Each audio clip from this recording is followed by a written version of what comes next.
ఇప్పుడు ఒక వారం కింద 10 రోజుల కింద బీజేపీ వాళ్ళు ఒక ప్రెస్ కాన్ఫరెన్స్ పెట్టి ఎమ్మెల్యే కంట్రిబ్యూషన్ ఏంటి అని అడుగుతారు. అంటే నేను కొట్లాడ పెట్టుకోనికి రాలే, మాకు ఈటలన్నా అంటే చాలా గౌరవం, తండ్రితో సమానం. ఇప్పుడు రాగానే ఆయన కాలు మొక్కే నేను పక్కకు కూర్చున్నా. అంటే కొందరు సిచ్యువేటే కార్యక్రమాన్ని ఇక్కడ తెరలేపుతుండ్రు కాబట్టి దాన్ని గమనించాలి. ఎమ్మెల్యే కంట్రిబ్యూషన్ ఏంది అని అడుగుతారు వాళ్ళు.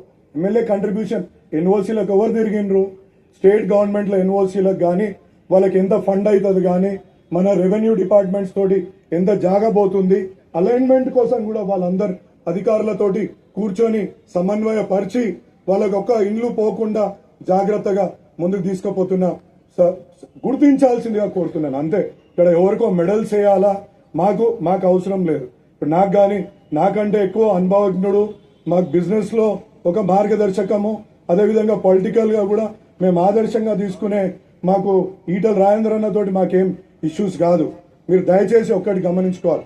లోకల్ గా ఉన్న మీరు మనం ఒక మంచి కార్యక్రమం చేసుకోవాలనుకున్నప్పుడు అందరి కంట్రిబ్యూషన్స్ ని ఒక్కసారి గమనించాల్సిందిగా కోరుతున్నాం. మీరు చెప్పుకోండి, ఈటలన్ననే తీసుకొచ్చిండు, మాకు సంతోషం, మేము ఏమనము, మేము తప్పకుండా దాన్ని ఒప్పుకుంటాం.